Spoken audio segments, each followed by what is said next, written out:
Hey guys, welcome back. Just a quick video on this vintage Timex. I don't know, maybe not vintage, just older Timex. I think this is a 1992, according to the date code, Triathlon, Timex Triathlon. This is actually a lady's watch. We're going to go through a time set on this.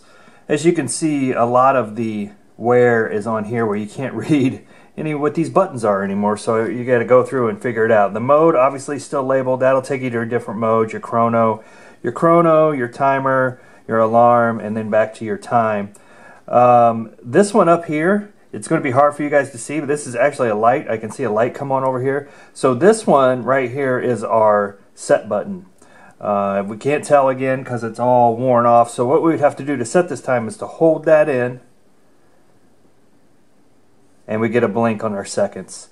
We held that in for a couple seconds, I would say maybe 3 seconds. And then what you do is you want to change something, you'll hit this button and it'll go to the hour hand at this point. If you want to change the hour, you click this button. And once you get your hour set, when I say this button, that's your reset button. This is your start stop, this is your reset. Those labels are actually still on. So if we want to move on to the minutes, we'll click that start stop button and we'll get to right there. And then we can set it by changing the split reset button to a different time, and again walk through all the other options with the date and then change those as needed.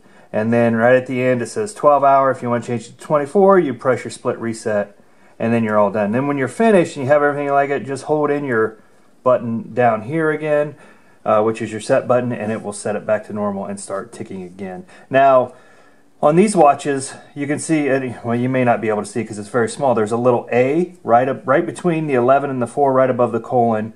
You're going to need to cycle through until it flips down to P, and to get the PM on that. That is one difference that is noted. But it's pretty easy to set the time on these. Most of these Timexes are very similar, like I said, with those buttons.